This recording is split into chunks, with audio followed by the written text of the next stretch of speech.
물리학자 아인슈타인은 종교와 과학을 수레의 두 바퀴에 비유하였습니다.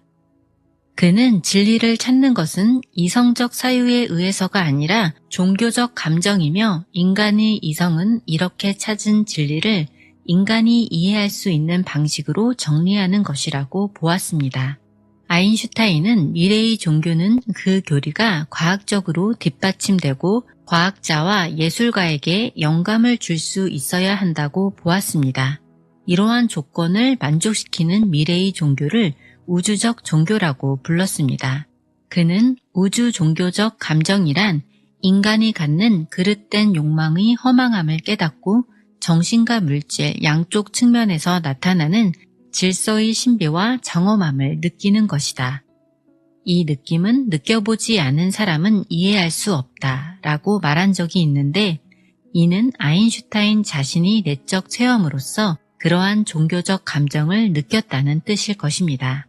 아인슈타인은 구약시대의 다윗을 비롯한 이스라엘 예언자들은 이 감정을 느끼고 있었고, 특별히 불교는 이 요소를 강하게 갖고 있다고 보았습니다. 종교적 진리를 진리로 인정하지 않는 과학자들은 종교에 대한 아인슈타인의 생각을 우연히 일어난 일을 과장해서 표현한 것이라고 비웃을 수도 있습니다. 그러나 현대 과학이 탄생 시점에서 과학계에서 일어난 일을 살펴보면 우리는 아인슈타인의 생각이 옳다는 것을 깨닫게 될 것입니다. 종교와 과학이 진리를 찾는 데 있어서 상호 보완적일 때 그 종교를 가리켜 우주적 종교라고 말할 수 있습니다. 불교가 종교인지 윤리 강령인지에 대해 물음을 던지는 사람들이 있지만 일찍부터 불교에서는 근본 진리를 종, 이를 말로 표현하여 가르치는 것을 교라고 하여 종교와 불교를 같은 뜻으로 써왔습니다. 불교적 진리를 깨달은 이들은 말하기를 종이라고 표현한 근본적 진리는 오직 반야라고 부르는 직관적 지혜를 통해 직관할 수 있을 뿐 인간이 이성적 사유로는 이해할 수 없다고 말합니다. 말로 표현할 수 없는 진리를 말로 표현하려니 불경에는 세상은 영원한 것도 아니요 영원하지 않은 것도 아니다 라거나 열애는 사후에 존재하는 것도 아니요 존재하지 않는 것도 아니다 라는 것과 같이 형식 논리로서는 이해할 수 없는 표현들이 많이 나옵니다. 그런데 양자역학의 철학적 기반을 마련한 덴마크의 물리학자 보어도 얕은 진리는 그 반대가 틀렸다는 것을 가리킨다. 하지만 더 깊은 진리가 있다면 그 반대 역시 더 깊은 진리가 된다 라고 하여 형식 논리로서는 이해할 수 없는 말을 하였습니다. 불경에 나오는 말이 형식 논리에 맞지 않을 때는 그 말이 무엇을 뜻하는지 이해하기 어렵지만 과학자가 불경에 나옴직한 말을 할 때는 그 말을 이해하는 것이 그다지 어렵지 않습니다. 과학자가 한 말은 실험적으로 재현하고 검증할 수 있는 현상을 가리키기 때문이죠. 이런 이유로 불교와 과학이 사물의 참모습을 묘사하기 위해 유사한 표현을 사용한다면 과학을 통해 불교적 진리가 무엇을 말하고자 하는지 이해하는 데 큰 도움을 줄 수 있을 것입니다. 이는 마치 지도가 실제의 땅일 수는 없지만 지도를 보면 땅 모양을 짐작할 수 있는 것과 마찬가지죠. 진리를 찾는 것은 직관이라는 말을 한 것은 아인슈타인 혼자만이 아니었습니다. 20세기를 대표하는 수학자 중에 한 사람인 프랑스의 수학자 푸엥카레도 논리를 통해 증명하고 직관으로 창조한다 라고 하였는데요. 이 말을 새겨보면 종교적 감정이 직관으로 바뀌었을 뿐 아인슈타인이 한 말과 유사하다고 볼 수 있습니다. 위대한 물리학자와 위대한 수학자가 비슷한 뜻의 말을 했다면 아인슈타인이 한 말을 곰곰이 새겨 들을 필요가 있을 것입니다. 사실 사물의 실상은 하나인데 사람이 사물 인식 방식에 따라 그것을 두 가지나 그 이상으로 봅니다. 아인슈타인이 한 말을 이해하기 위해, 즉 직관과 분별지의 차이가 무엇인지를 이해하기 위해서는 두 가지 관점에서 생각해 볼 수가 있습니다. 인간의 지혜는 사물을 이것과 이것 아닌 것으로 나누어 보는 데서 시작하죠. 옳고 그름을 판단하는 논리의 법칙도 이분법적 사고에 바탕을 두고 있습니다. 이분법적 사고에서 온 분별지가 옳다면 세상사는 논리의 법칙에 맞게 전개되어야 하는 거죠. 전기 스위치는 켜져 있거나 꺼져 있는 것이지 꺼져 있기도 하고 켜져 있기도 하다는 일은 없습니다. 논리적으로 생각하면 영원한 삶이 없다면 죽으면 그뿐이죠. 불교에서는 영원한 삶이 있다는 견해와 죽으면 그뿐이고 모든 것이 끝난다라는 견해를 갖고 있습니다. 붓다는 두 견해 모두 사물이 한쪽 면만을 보고 말한 견해라는 뜻에서 그것을 변이라고 부릅니다. 사람이란 영생불멸의 존재도 아니지만 죽는 것으로 끝나는 존재도 아닙니다. 이것은 논리적으로 볼 때 전기 스위치가 꺼진 것도 아니고 켜져 있는 것도 아니라고 말하는 것과 마찬가지입니다. 또 스위치가 꺼진 것도 아니고 켜진 것도 아니라는 것은 스위치가 켜져 있기도 하고 꺼져 있기도 하다는 것과 같은 뜻이죠. 즉 스위치의 상태가 중첩이 되어 있다고 말하는 것과 같습니다. 그렇다면 삶과 죽음이 중첩이란 무엇을 뜻할까요? 일단 붓다의 말이 옳다고 해보겠습니다. 그러나 인간이 사유방식으로 중도를 어떻게 이해해야 할까요? 이것은 앞으로 불교와 물리학을 통해 이해해 볼 수 있습니다. 일상적 경험 세계에서 인간은 논리적으로 양립할 수 없는 개념을 초월한 상태를 경험하지 못합니다. 그러나 비록 중첩과 같은 현상을 직접 경험하지는 못하지만 왜 인간이 하나의 현상에서 논리적으로 대립하는 두 가지 현상을 보게 되는지를 이해하는 것은 어렵지 않습니다. 게슈탈트 심리학에서 설명하는 것처럼 인간은 눈으로 사물을 보는 것이 아니라 마음으로 보기 때문입니다. 그 결과 사람은 한 가지 사물을 상황에 따라 여러 가지 형태로 보게 되는 것입니다. 하나의 사물이 논리적으로 양립할 수 없는 성질을 가진다는 뜻을 이중성이라고 하는데요. 예를 들면 젊음과 늙음이 짝은 논리적으로 삶과 죽음이 짝과도 같고 전기 스위치의 온오프의 짝과 다를 바가 없습니다. 삶과 죽음이나 있음과 없음도 분리할 수 없는 하나인데 사람이 사물 인식 방식 때문에 진리를 깨닫지 못한 사람은 사물을 이분법적으로 나누어 삶을 보기도 하고 죽음을 보기도 하며 혹은 있다고 하거나 없다고 말하기도 한다는 것이 불교가 말하는 내용입니다. 무의와 유의에 대해서도 마찬가지 말을 할 수 있죠. 업이 짠 매트릭스의 구물에서 벗어나는 길은 사물을 있는 그대로 보는 것입니다.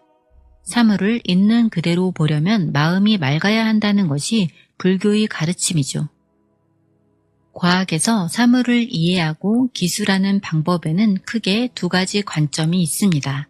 하나는 사물을 자세히 분석하여 구성요소를 알아내는 구성요소의 작용과 성질을 조사함으로써 사물 전체의 성질을 이해할 수 있다는 관점입니다.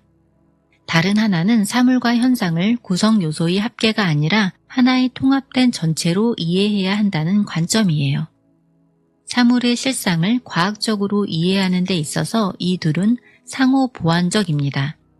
신경과학자들이 두뇌 상태를 조사함으로써 마음의 상태를 알 수 있다고 주장합니다.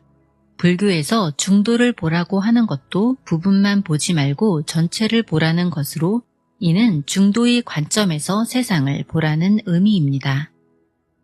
붓다의 내적 체험으로서 흙도 물도 불도 바람도 없다고 하였는데요. 이는 이 세상이 더 이상 인식 대상으로 존재하지 않는다는 의미입니다. 인식 대상이 사라졌기에 인식과 지각도 사라질 수밖에 없죠. 지각이 사라졌다는 것은 아무것도 없다는 것이 아니라 주와 객이 하나로 합일되었다는 뜻입니다. 붓다가 경험했다는 이 새로운 차원의 의식세계에서는 인식 주관과 인식 대상이 하나로 통합되어 있습니다. 누가 이러한 의식체계를 경험했다고 말한다면 도킨스나 호킹 같은 유물론을 지지하는 과학자들은 하나의 착각이나 환상이라고 말할 것입니다. 그러나 유물론이 세상과 모든 것을 합리적으로 설득력 있게 설명하는 것은 아닙니다. 이 사람들은 정신과 물질이 이원론에 문제가 많다고 하여 유물론을 지지하지만 유물론에도 문제점이 많이 있다고 합니다. 그리고 뇌신경 과학자들 중에서는 우주와 자아가 하나로 된 체험을 한 사람들의 뇌를 조사하여 그들의 체험을 뇌신경 과학이 바탕 위에서 설명하려는 사람들도 상당수 있었습니다. 그렇다면 종교인들의 내적 체험을 우리의 일상적 경험과는 다르다는 이유만으로 부정하는 것이 반드시 옳은 일은 아니죠. 오히려 인간의 의식에는 새로운 경지가 있을 수 있고 종교인들 중에는 그런 차원의 의식을 경험한 사람들이 있다고 보는 것이 보다 바람직한 태도일 것입니다.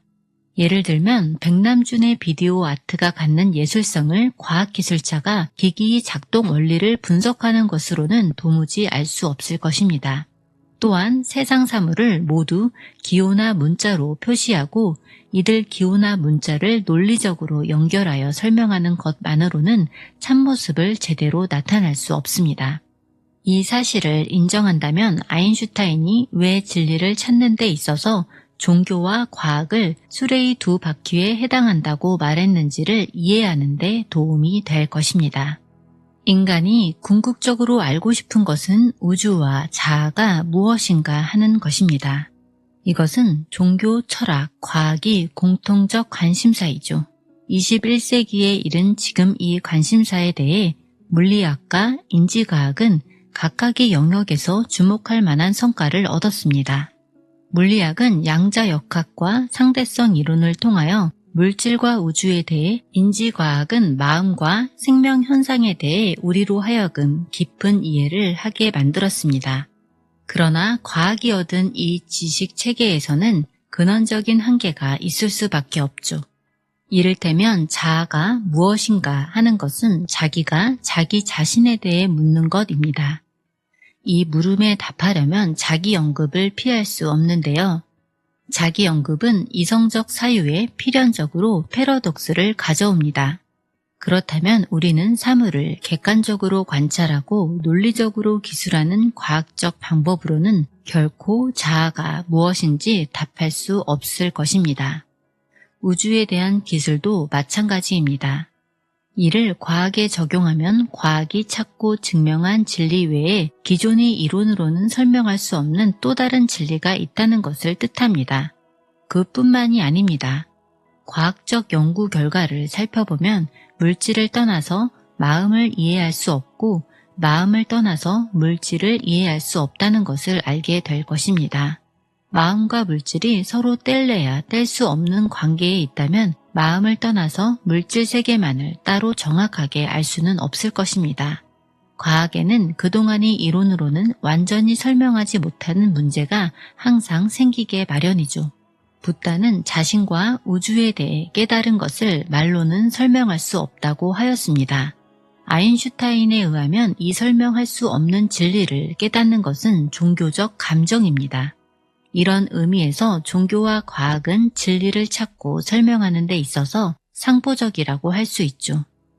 직관적 깨달음을 통해 얻은 불교적 진리를 과학이 무시해서는 안 되는 이유가 바로 여기에 있습니다. 물론 아인슈타인이 그렇게 말했다고 해서 불교적 진리가 옳다는 말을 할 수는 없습니다. 불교는 붓다의 깨달음과 그 가르침만을 뜻하지 않고 경전의 편찬과 경전에 대한 해석 및 불교 승려와 신자들의 실천도 포함하는 것입니다. 그렇기 때문에 현재의 불교에 어떤 부족함이 있을 수는 있습니다. 그러나 비록 현재의 불교에 부족한 점이 있다고 하더라도 교리적 측면에서 볼 때 불교가 우주적 종교가 갖추어야 할 조건들을 갖추고 있다면 현대인은 불교를 살려 현실적인 삶에 도움을 주는 종교로 만들어야 할 것입니다. 불교가 아인슈타인이 말한 우주적 종교에 부합한다고 말하려면 불교 교리가 과학적으로 뒷받침되어야 하고 불교 교리가 과학자와 예술가에게 영감을 줄 수 있음을 보여야 할 것입니다. 불교는 과거 과학자들에게 영감을 주었습니다. 종교가 과학자와 예술가에게 영감을 줄 수 있는 예를 우리는 심리학에서도 볼 수 있죠. 심리학에서 인간이 마음에 무의식의 개념을 도입한 것은 20세기에 들어와서 프로이트가 처음으로 주창한 데에서 비롯하였습니다. 그런데 불교 심리학이라고 할 수 있는 유식학에서는 이미 1500여 년 전에 인간의 마음속에는 자기도 모르게 일어나는 무의식적 작용이 있음을 알고서 이 무의식적 마음을 아뢰야식이라고 불렀습니다. 불교의 아뢰야식과 현대 심리학에서 말하는 무의식은 다른 개념이지만 만약 심리학자들이 불교의 유식학을 알았더라면 심리학자들은 무의식의 개념을 보다 일찍 심리학에 도입하였을 것입니다. 이는 심리학뿐만이 아니라 물리학자들도 불교 철학을 알고 있었더라면 불교 철학을 통하여 자연현상을 이해하는 데 더 큰 도움을 받았을 것입니다. 20세기 초에 물리학에서 입자와 파동이 이중성과 관련된 몇 가지 현상을 발견했을 때 물리학자들은 처음에 이 현상이 의미하는 바를 제대로 이해하지 못했습니다. 당시 사람들이 사유 방식으로는 하나의 사물이 논리적으로 양립할 수 없는 두 가지 성질을 가지리라고 생각조차 할 수 없었기 때문이죠. 만약 당시의 물리학자들이 불교의 중도 사상을 알았더라면 그들 중에는 오히려 입자와 파동의 이중성을 실험적으로 발견하기 전에 이론적으로 그것을 예견하는 이가 있었을지도 모릅니다. 그랬더라면 현대 물리학이 보다 일찍 탄생하였을 것입니다. 이 사실들은 불교 사상이 과학자들에게 영감을 불러일으킬 수 있다는 것을 보여주는 좋은 예라고 할 수 있습니다. 지금도 불교의 철학은 과학자들에게 영감을 줄 수 있습니다. 예를 들자면 그것은 양자역학의 철학적 해석에 대한 것이고 다른 하나는 인지과학에서 마음의 개념을 정의하는 것과 관련된 일입니다. 이 두 가지 문제에 있어서 불교는 분명히 학자들에게 어떤 영감을 줄 수 있을 것입니다. 이런 뜻에서 불교는 우주적 종교의 강력한 후보 중 하나라고 말할 수 있는 것입니다. 불교와 과학 사이에 어떤 공통성이 없다면 불교를 과학적으로 조명하는 것이 불가능하거나 무의미할 것입니다. 또 둘 사이에 공통성만 있고 차이가 없다면 둘 중 하나는 필요가 없을 것입니다. 과학에서 말하는 세상이란 물질과 마음으로 이루어진 세상, 즉 현상계가 전부이죠. 물질 세계는 5가지 감각기관으로 정보를 받아들일 수 있는 대상을 말하고 정신세계는 마음속에서 일어나는 여러 가지 정신현상의 총합을 뜻합니다. 과학의 세계의 현상계와 무한한 초월적인 세계는 포함되지 않아요. 과학은 그런 세계의 존재를 인정하지 않습니다. 탐구라는 말은 과학계에서만 적용되는 것처럼 들리지만 불교도 과학처럼 정신계 물질계의 실상을 탐구합니다. 붓다의 설법 중에는 해와 달을 비롯한 천체에서부터 작은 미물에 이르기까지 이 세상 모든 물질적 존재와 사람이 경험할 수 있는 모든 정신현상이 포함되지만 인간이 인식 능력으로는 미치지 못하는 어떤 초월적인 존재나 초월적인 세계가 있다고 말합니다. 따라서 이는 과학이 말하는 세상, 즉 과학의 탐구 영역과 거의 일치한다고 할 수 있습니다. 이 세상이 간단히 정신과 물질로 이루어졌다는 뜻으로 설명할 때에는 불경에서는 주로 오온이라는 말을 사용합니다. 단순히 물질과 정신이라고 하지 않고 오온이라고 한 것은 마음의 작용을 강조하여 이 세상이 물질, 느낌, 표상작용, 의지와 충동, 의식이 5가지 요소로 이루어졌다는 뜻에서 그렇게 말하는 것입니다. 오온 역시 이 세상 모든 것을 뜻하지만 깨달음의 세계 또는 깨달음을 이룬 마음은 오온에 포함되지 않습니다. 불경에는 대바라고 하여 여러 가지 천신이나 천인들의 얘기는 물론 아수라와 같은 존재들에 관한 얘기가 많이 나오는데요. 그렇다면 이들의 존재를 말하는 불교와 이들의 존재를 부정하는 과학의 영역이 어떻게 같다고 할 수 있을까요? 천인의 존재를 인정한다고 해서 불교가 초월적 세계를 상정하는 것은 아닙니다. 불교는 이들 역시 동물이나 인간과 같은 생명체의 연장선에 있다고 봅니다. 이들이 사는 세상과 존재는 인간이 감각기관으로 인식할 수 있다는 것이 붓다를 비롯해 많은 불교 선지식들이 말하는 내용입니다. 이들을 인식하는 감각기관은 마음입니다. 마음이 맑으면 신통력이 생겨 이들을 인식할 수 있다고 하죠. 신통력이라고 부른다고 해서 무슨 마법의 힘을 뜻하는 것은 아닙니다. 마음이 맑아진 상태에서 저절로 갖게 되는 능력을 신통력이라고 부를 뿐입니다. 육안으로는 박테리아와 같은 미생물을 볼 수 없지만 현미경을 사용하면 미생물을 볼 수 있는 것처럼 수행을 통해 마음이 맑아지면 천신이나 천인과 같은 존재를 인식할 수 있다는 것이 불경에서 하는 얘기입니다. 과학은 처음부터 우주와 자아가 무엇인가를 알고자 하는 마음에서 생겨난 학문입니다. 또한 불교 역시 나는 무엇인가 그리고 우주가 무엇인가를 바로 알아야 인간이 진정한 행복을 얻을 수 있다고 가르치는 종교입니다. 이렇게 불교와 과학은 그 영역과 목적이 같은 이상 진리를 찾는 정신도 비슷할 것이라고 생각할 수 있습니다. 불교와 과학이 지닌 중요한 공통점을 말할 때 뺄 수 없는 것은 비판 정신과 통일성입니다. 과학이 진리를 찾는 기본 정신은 기본의 지식과 권위를 그대로 받아들이지 않고 실험을 통해 사실을 확인하고 검증을 하는 것입니다. 불교도 이 점에서 과학과 같은 정신을 갖고 있죠. 진리에 대한 확고한 믿음이 있어야 종교 생활이 가능한 법이지만 불교는 믿음으로 끝나지 않고 그 믿음에 대한 바른 이해와 깨달음을 바탕으로 가르침을 실천하고 마침내 진리를 깨달아야 한다고 전합니다. 불교와 과학이 갖는 또 하나의 공통점은 둘 다 현상계의 다양한 차별상 속에서 공통이 되는 보편성을 찾는다는 점입니다. 불교와 과학의 기본 정신은 모두 겉으로는 복잡하게 보이지만 삼라만상에서는 어떤 보편성이 있어 이를 통해 사물을 또는 자연현상을 간단하게 설명할 수 있다고 보는 것입니다. 불교에서는 일체 만물의 공통된 통일성을 보고서 그것을 영기 또는 공이라고 부릅니다. 과학 역시 다양한 모습으로 나타나는 자연현상 가운데서 어떤 보편성을 찾는 학문이죠. 물리학의 발전은 다양한 자연현상을 얼마나 통일적으로 기술할 수 있느냐에 따라 발전해 왔습니다. 진화론 역시 행동도 다르고 크기도 다르고 모양도 다른 셀 수 없이 많은 생물의 종이 하나의 공통조상에서 출발한 원리를 밝힌 것입니다.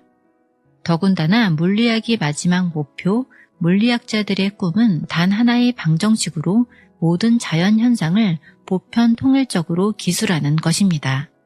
따라서 불교와 과학은 그 영역과 목표 및 진리를 찾는 정신에 있어서 또 사물을 보는 태도에 있어서 모두 일치한다고 말해도 큰 무리는 아닐 것입니다. 그렇지만 사물의 참모습을 관찰하는 방법에 있어서는 과학과 불교 사이에 커다란 차이가 있습니다. 인간의 감각기관은 외부에서 오는 정보를 받아들이고 처리하는 데 있어서 여러 가지 오류를 범할 수 있고 감지할 수 있는 대상의 범위도 제한되어 있습니다. 만약 사람이 눈대중으로 짐작한다면 어떤 사람은 95cm로 어떤 사람은 105cm로 보죠. 눈대중으로 물체의 길이를 재면 사람마다 다 다르게 보고 같은 사람일지라도 재는 시간과 장소에 따라 길이를 다 다르게 봅니다. 물체의 무게에 대해서도 마찬가지로 감각적으로는 정확하게 그 무게를 알아낼 수가 없습니다. 또 감각기관이 감지할 수 있는 세계의 범위도 크게 제한되어 있죠. 사람의 눈으로는 박테리아가 활발하게 살아가는 마이크로미터 크기의 세계를 볼 수가 없지만 현미경으로는 이 작은 세계를 볼 수 있습니다. 원자핵의 크기는 박테리아가 사는 세상이 10억분의 1보다도 더 작지만 측정 기구로는 이 작은 원자핵의 세계는 물론 그보다 만분의 1 이하로 작은 미시의 세계도 탐구할 수 있습니다. 또 눈을 들어 하늘을 보면 육안으로 볼 수 있는 별들의 크기와 종류는 제한되어 있지만 망원경으로는 100억 광년 이상 멀리 떨어진 별도 볼 수가 있습니다.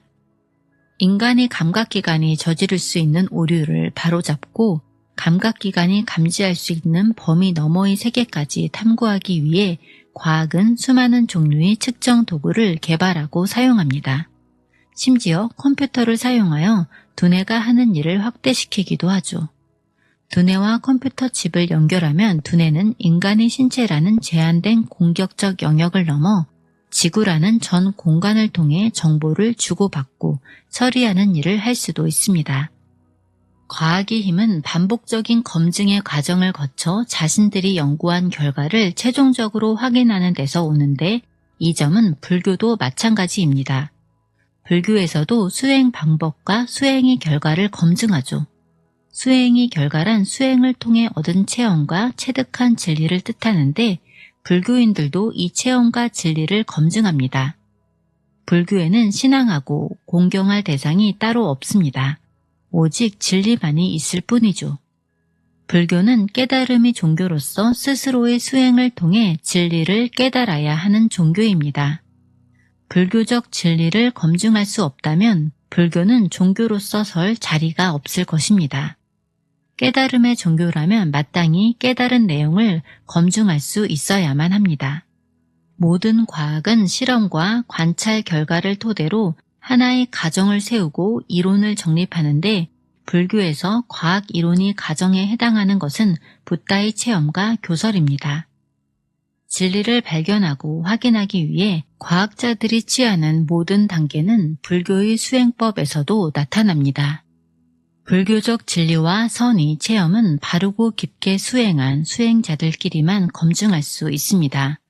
이 점에서는 불교와 과학 사이에 차이가 있는 것 같지만 알고 보면 과학도 마찬가지입니다. 불교와 마찬가지로 과학적 진리도 훈련을 받은 전문가만이 이해할 수 있고 검증할 수 있습니다. 불교나 과학이나 전문가들끼리만 서로 검증할 수 있다는 면에서 둘은 검증의 문제에서도 별다른 차이가 없습니다. 그렇지만 진리를 찾는 방법과 검증의 방법, 그 내용 면에서는 불교와 과학 사이에는 큰 차이가 없습니다. 먼저 진리를 찾는 방법을 생각해 보자면 과학과 불교 사이에는 여러 가지 차이가 있지만 결정적인 것은 도덕성과 사물을 관찰하는 방법입니다. 과학적 진리를 얻는 데 있어서 그 사람의 도덕성은 문제가 되지 않습니다. 뛰어난 과학자들 중에는 남을 속이는 사람도 있고 탐욕이 많은 사람도 있죠. 적어도 과학적 천재성과 과학자의 인격적 완성은 별로 관계가 없습니다. 반면에 불교적 진리를 체득하는 데에는 바른 생활과 마음의 안정이 무엇보다 중요합니다. 그래서 불교 수행자들은 측정 도구를 만드는 대신 먼저 인식 주체인 자신의 마음에 초점을 맞추고 바깥 세계에서 일어나는 일이나 자신의 마음속에서 일어나는 어지러운 생각에 흔들리지 않도록 마음을 다스리는 일에 힘을 쏟습니다. 흔들리지 않는 마음을 갖고 사물의 참모습을 보려면 불교인은 수행을 해야 합니다. 그리고 불교와 과학이 또 다른 차이는 진리를 검증하는 방법과 내용인데 과학적 진리는 객관적으로 검증할 수 있지만 불교적 진리는 그럴 수 없습니다. 불교적 진리는 주관적 체험이기 때문입니다. 불교인도 사물의 참모습을 보는 데 있어서 사람이 감각기관에 문제가 있다고 생각합니다. 그러나 과학자들과 달리 불교에서는 측정 도구를 사용한다고 해서 감각기관이 갖는 문제점을 근본적으로 해결할 수 있다고 보지 않죠. 특히 불교에서 집중적으로 관심을 두고 관찰을 하는 것은 마음인데 이 마음을 관찰하는 데 있어서 감각기관이 갖는 문제점은 감각기관 자체의 문제라기보다는 산란한 마음이나 어떤 선입견에서 비롯한다는 것이 불교적 관점인 것입니다. 선입견을 품은 마음이 일그러진 거울과 같다면 산란한 마음은 출렁이는 물결과 같다고 할 수 있습니다. 일그러진 거울이 사물의 모습을 일그러지게 비추는 것처럼 선입견을 품은 마음은 사물의 참모습을 제대로 비추지 못하고 왜곡된 모양으로 조작해냅니다. 선입견이 강한 사람에게는 옳은 말도 옳게 들리지 않습니다. 이들은 자신이 가진 선입견에 따라 사물을 관찰하고 자기에게 유리한 정보만 모아서 자기 선입관을 보강하죠. 산란한 마음도 마찬가지입니다. 출렁이는 호수에 비친 그림자의 모습이 일렁거리듯이 산란한 마음에 비친 사물의 모습 역시 출렁거리게 마련입니다. 모든 사람이 쉽게 경험하듯이 사람이 감정이나 기분에 따라 옳고 그름과 좋고 나쁨의 기준이 달라지고 이에 따라 사물을 판단하는 내용도 달라집니다. 수행을 하지 않은 보통 사람의 마음에 대해 붓다는 이렇게 묘사하였습니다. 사람들은 성장하고 늙어 죽어가는 몸을 보고 몸을 싫어한다. 그렇지만 의식은 싫어하지 않고 이것은 나이다, 영혼이다 하고 매달린다. 그러나 마음은 끊임없이 변한다. 차라리 이 몸을 자아로 생각하는 편이 낫다. 어리석은 범부들이 마음을 자아라고 보고 매달리는 것보다 차라리 물질로 이루어진 육신을 자아라고 생각하는 것이 나을 것이다. 육신은 10년에서 20년, 때로는 100년까지도 존속할 수 있기 때문이다. 그렇지만 우리가 마음이라 부르거나 의지라고 부르거나 의식이라 부르는 것은 한순간에 일어났다가 다른 순간에 사라지며 밤낮으로 바뀌고 변하느라 마치 원숭이가 숲에서 놀 때 나무들을 오가면서 이 나뭇가지를 놓자마자 바로 다른 나뭇가지를 잡는 것과 같이 그 마음이라는 것은 한순간에 일어났다가 다른 순간에 사라지고 밤낮으로 바뀐다. 조금만 집중해서 마음의 움직임을 살피면 우리의 마음이 변덕스러운 것은 붓다가 지적한 바와 같음을 알 수 있습니다. 우리의 마음은 한순간도 무엇에 집중하지 못하고 불안하게 움직이죠. 이 마음은 불안하게 움직이는 것으로 그치지 않고 때로는 사람이 의지와는 상관없이 경류처럼 걷잡을 수 없이 어딘가로 향할 때도 있습니다. 한마디로 말해 사람의 마음은 정말 제멋대로 움직입니다. 온갖 망상과 잡념으로 가득 차 있어 이리저리 떠도는 산란한 마음으로는 사물을 있는 그대로 보지 못할 것이 분명하죠. 이런 마음을 가진 사람은 사물이 한쪽 면만을 보게 되고 그 결과 종합적이고 바른 판단을 내리지 못합니다. 또 있는 것을 없다고 보거나 없는 것을 있다고 보게 될 수도 있을 거예요. 또는 새끼줄을 뱀이라고 잘못 볼 수도 있습니다. 제멋대로 움직이는 마음으로는 결코 사물의 참모습을 보지 못하죠. 불교에서는 사물을 있는 그대로 보는 것을 여실직연이라고 합니다. 사람은 필연적으로 편견이나 선입견으로 인하여 보고 싶은 것만 보고 듣고 싶은 것만 듣고 자기의 뜻에 거슬리는 것은 보지도 듣지도 않게 마련입니다. 이런 사람이 있는 그대로 볼 리는 없습니다. 갈릴레오의 반대론자들은 망원경을 통해서 달을 보라고 해도 완강히 거부했다고 합니다. 그리고 망원경을 통해서 달이 분화구가 보이더라도 그것은 렌즈의 일그러짐에 불과하다고 주장하였다는 얘기가 있습니다. 또 현대 물리학이 옳다고 인정받는 것도 현대 물리학 관점에 비판적이던 학자들이 관련된 문제의 연구 결과에 승복하였기 때문이 아니라 그들이 모두 다 세상을 떠났기 때문이라는 우스갯소리도 있습니다. 사람이 갖는 편견과 아집은 이 정도입니다. 좋고 나쁨을 가리거나 성내고 원망하고 증오하는 마음과 같은 주관적 태도가 감각기관을 통해 받아들인 인식을 왜곡시키므로 이러한 마음에서 벗어나지 못한 사람은 사물을 있는 그대로 볼 수 없습니다. 마음이 청정하지 못하다면 보이는 대로 보지 못한다는 것이 불교적 견해이죠. 관찰자의 마음과 외부 세계가 이렇게 연결되어 있다는 불교적 견해는 외부 세계와 마음을 별개의 존재로 분리시켜 생각할 수 없다는 것을 뜻합니다. 즉, 관찰 대상과 관찰자를 분리할 수 없다는 의미이죠. 사실 외부 세계와 마음을 분리시켜 생각할 수 없다는 것은 과학적으로 볼 때도 옳은 말입니다. 현대 물리학 역시 관찰자를 떠나 독립적으로 존재하는 관찰 대상을 생각할 수 없다고 봅니다. 과학자들의 주된 관심이 외부 세계에 있다면 불교인이 주된 관심은 자신이 내면에 있습니다. 쉽게 말해 불교인이 관심을 두는 것은 나는 무엇인가 하는 것입니다. 물론 불교도 외부 세계에 대해 말하고 우주와 물질이 무엇인가에 대해 관심을 갖습니다.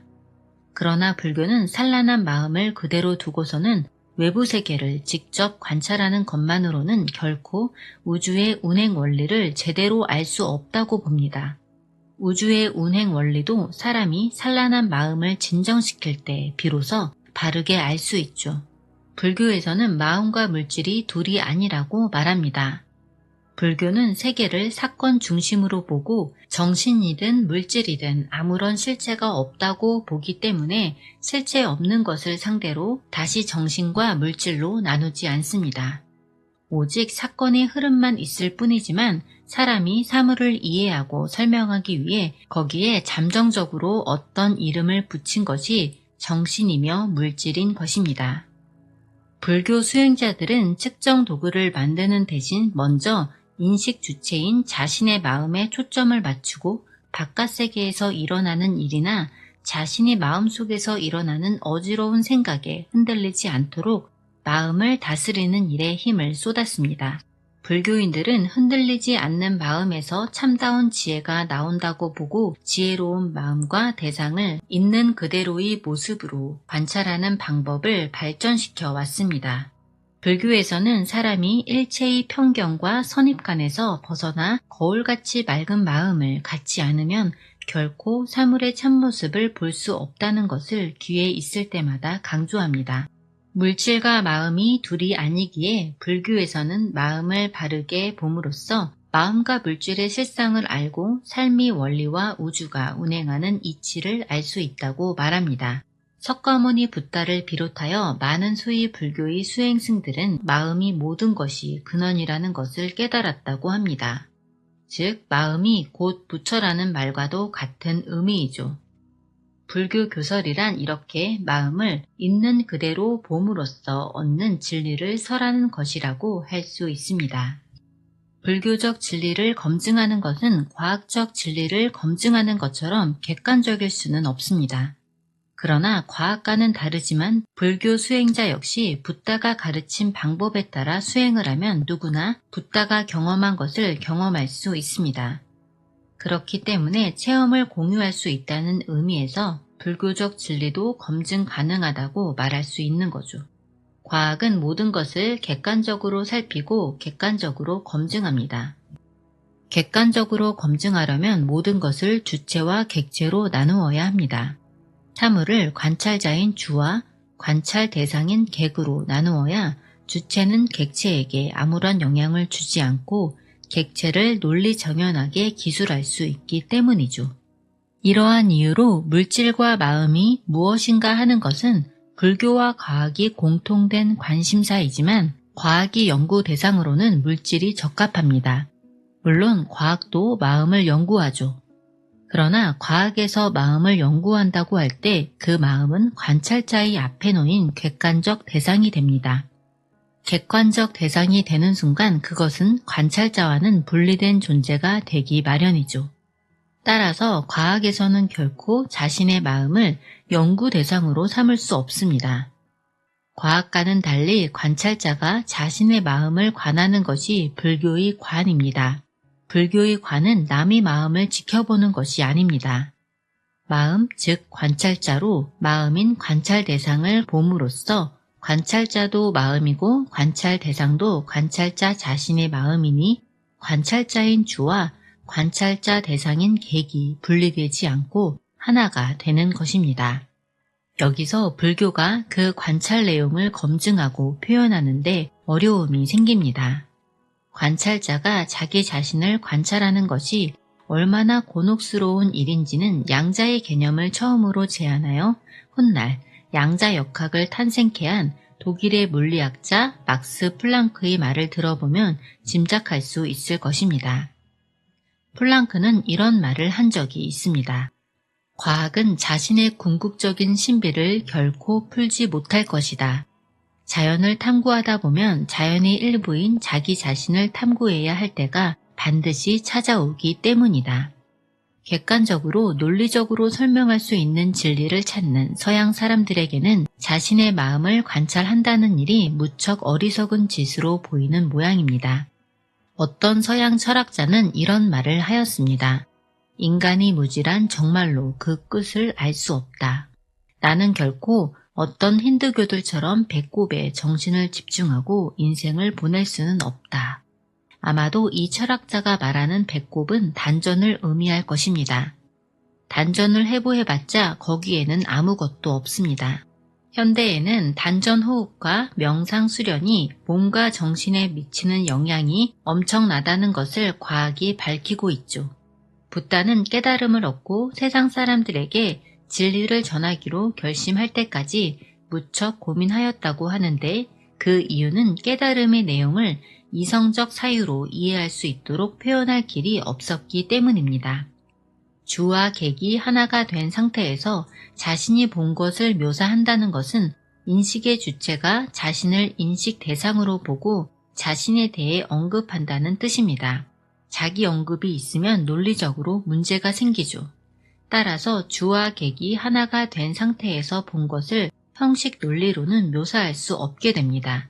그래서 불교에서는 근본적 진리를 직관적으로 체득하는 지혜를 특별히 바냐라고 하여 분별지와 구별을 합니다. 이성적 사유만으로 사물이 옳고 그름을 판단하는 사람은 결코 불교적 진리를 판단할 수 없게 되고 불교적 진리를 받아들이는데 어려움을 겪게 마련이죠. 주와 객이 하나가 되는 경지가 있다는 것을 과학이 부정하지 않습니다. 그러나 대부분의 신경과학자들은 이 경지를 신비스럽다거나 인간이 도달해야 할 가치가 있는 특별한 경지로 생각하지 않습니다. 이 사람들은 나와 외부 세계를 구별하는 두뇌 영역의 기능이 정지된 상태라고 봅니다. 근본 진리, 종을 말로 설명하는 것은 불가능하므로 근본적 진리는 직접 깨달아 체득하는 수밖에 없지만 깨달은 자가 이 진리를 깨닫지 못한 보통 사람에게 가르치려면 어떻게든 이 종을 말로 표현하는 수밖에 없습니다.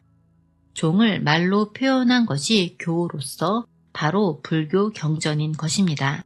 불교 경전에는 색즉 시공이나 번뇌, 즉 보리와 같이 형식 논리를 벗어나는 표현을 하는 것은 말로 표현할 수 없는 진리를 말로 표현하자니 어쩔 수 없이 그렇게 된 것입니다. 이 표현의 문제에서 불교와 과학 사이에 큰 차이가 생기죠. 과학자가 쓴 논문을 일반인이 읽기는 어렵지만 읽을 수는 있습니다. 그리고 과학적인 지식을 대중에게 전달할 때 일반 대중이 이해하지 못할 말을 쓸 필요는 없습니다. 대승불교에는 논리적으로 이해할 수 없는 표현이 많이 나옵니다. 범부, 즉 부처라고 하면 깨닫지 못한 자인 범부가 깨달은 자인 부처라고 하니 이 말을 어떻게 이해할 수 있을까요? 이런 말은 머리로 이해하려고 아무리 애써봤자 소용이 없고 깨닫고 체험해야 받아들일 수 있는 말입니다. 말로 표현할 수 없는 진리를 말로 표현했으니 붓다가 가리키는 참뜻을 오해하는 이가 많을 수밖에 없죠. 그래서 이 사실을 지적하기 위해 붓다는 종을 달에, 교를 손가락에 비유하여 손가락을 보지 말고 달을 보라고 하였고 진리는 말로 표현한 경전에 있지 않고 교를 떠나 별도로 마음으로 전해진다고 하여 마음을 똑바로 보고 사물의 본성을 직관하여야 한다고 주장을 하였습니다. 많은 논란이 있지만 주관적인 내적 체험을 말로 표현하거나 과학적으로 검증하는 것은 불가능합니다. 사람이 국을 먹고 맛있다 라고 한다고 해서 국이 맛이 어떤지 그 맛을 남에게 전할 수 있을까요? 사람이 느끼는 맛을 과학적으로 측정하고 맛있음의 정도를 등급으로 매길 수 있을까요?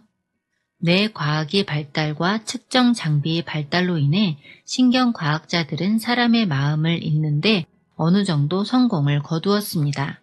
기능성 자기 공명 영상 방법으로 신경세포가 활성화되는 것을 촬영할 수 있는데요. 뇌의 상태를 조사하고 판독하는 기술이 발달하면 사람이 국을 먹을 때 뇌신경이 어느 부위가 어느 정도 활성화되느냐를 조사하여 사람이 먹은 음식에 든 성분이 무엇인지 그 비율이 어떤지를 아는 것은 가능할 것입니다. 그러나 그 맛이 그 음식을 먹고 어떤 맛을 느끼는지는 알 길이 없습니다. 맛이 느낌은 맛을 보는 현재의 행위에서 오는 것이기 때문이죠. 느낌은 느낀 사람만이 아는 것입니다. 그래서 사람들은 종교적 진리를 주관적 체험이라고 하는 것입니다. 붓다가 깨달은 진리가 과학적으로는 검증 불가능한 내적 체험에 바탕을 두고 있다면 붓다와 체험을 공유하지 못한 일반인은 붓다의 가르침을 그대로 받아들이기 어려울 것입니다. 그런데 고려의 보조국사 진우를 비롯하여 많은 선지식들이 선교일치를 주장하였죠. 선교일치를 주장하는 이들이 종과 교의 의미를 누구보다도 더 잘 알 텐데도 달을 가리키는 손가락이 비유와 상반되는 주장을 한 것은 무슨 뜻일까요?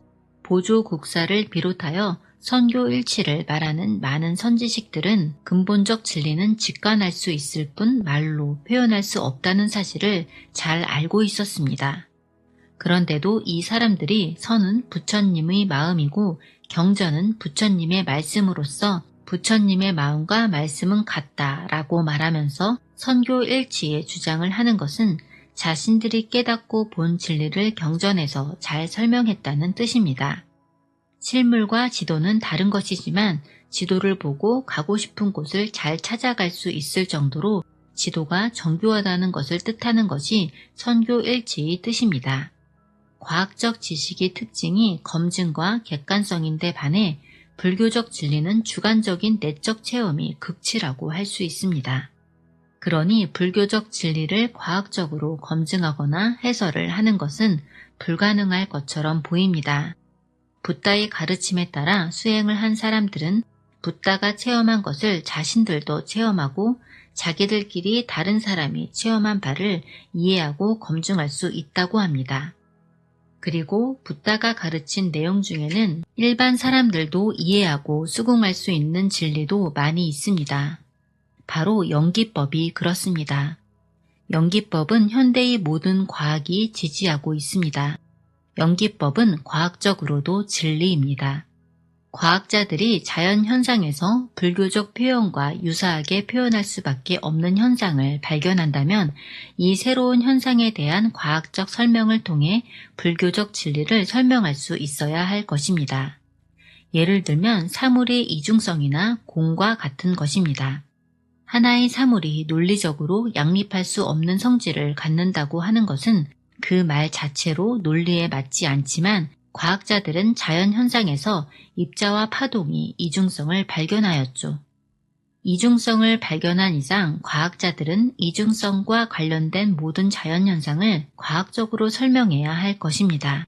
그렇다면 이중성과 똑같은 형식으로 표현된 불교적 진리가 있다면 그 표현이 형식 논리에 맞지 않는다는 단순한 이유만으로 이것을 진리가 아니라고 배척해야 할 이유가 없을 것입니다. 오히려 불교적 표현에 상응하는 현상이 자연현상 가운데 있는지 찾아보는 것이 더 현명한 일일 것입니다. 그리고 그런 현상을 찾는다면 이는 간접적으로나마 불교적 진리를 과학적으로 확인한 것이라고 보아도 지나친 말은 아닐 것입니다. 20세기 초에 물리학자들이 색심불이나 생사, 즉 열방과 같은 이중성의 개념을 알았더라면 입자와 파동의 이중성을 발견했을 때 곤혹스러워하지 않았을 것입니다. 대승불교에서 말하는 공도 마찬가지입니다. 불교에서 공이라고 할 때 공은 물질계든 정신계든 일체의 존재가 모두 상호 의존적으로 얽혀 있어 잠정적으로만 그렇게 존재하는 것처럼 보일 뿐 일체의 존재에 아무런 실체가 없다는 것을 뜻합니다. 한 걸음 더 나아가 공은 우리가 존재한다고 생각하는 그런 존재는 실제하지도 않는다는 것을 의미하죠. 그렇다면 물질계를 다루는 물리학이 과연 일체의 물리적 실제에 대해 어떤 견해를 가졌는지 알아보고 과학적 견해를 불교 교설과 비교 검토하는 것은 결코 의미 없는 일이 아닐 것입니다. 더욱이 불교가 궁극적 진리를 말한다고 주장하는 이상 불교적 깨달음과 과학적 측정 결과를 비교 검토한 결과 상호 간에 서로를 이해하는 데 도움이 된다면 과학과 불교가 서로를 조명하고 해설하는 것은 필요한 일일 것입니다. 또한 불교 경전에서 말하는 일체와 과학이 연구 대상으로 삼는 세계는 같습니다. 같은 세계를 말로 표현한 이상 불교 경전에서 말하는 세계를 과학적으로 검증을 시도하고 어떤 것이 과학적으로 검증이 가능한지 또 어떤 것이 검증할 수 없는지를 아는 것은 사람이 궁극적인 진리에 접근하는 데 큰 도움이 될 것입니다. 과학은 궁극적 진리를 찾았다고 주장하지는 않지만 21세기에 이른 지금 현대 과학은 물질과 마음에 관해서 주목할 만한 성과를 거두었죠. 그리고 과학적 진실은 검증 가능하고 언제든지 재현할 수 있기 때문에 시대를 주도하는 지식이 되는 것입니다. 따라서 한쪽에서 궁극적 진리를 안다고 말하는 이상 물론 이것은 불교의 입장에서 하는 말이지만 이 주장을 검증 가능한 과학적 연구 내용과 비교해 보는 것은 바람직하고 의미 있는 일일 것입니다. 불교적 진리 중 말로 표현한 것은 과학적으로 뒷받침이 될 만큼 합리적이고 말로 표현하지 못한 것은 과학적으로 검증할 수 없을 만큼 심오한 진리를 담고 있다고 가정해 보겠습니다. 그리고 붓다가 말한 대로 우리들이 모두 업이 만든 매트릭스에 갇혀 있고 붓다가 그 매트릭스에서 벗어나는 방법을 일러주었다고 해보겠습니다. 그러나 가정이 옳다고 하더라도 사람이 중요하게 여기는 것은 현재의 삶입니다. 불교가 사람에게 현재의 삶에서 과학이 줄 수 없는 것을 주지 못한다면 과학을 연구하면 되지 불교를 공부하거나 그 수행법을 따를 필요가 없을 것입니다. 우리 모두가 가장 중요하고 소중하게 여겨야 하는 것은 현재의 삶, 지금 이 순간이라는 것을 꼭 기억하시길 바랍니다.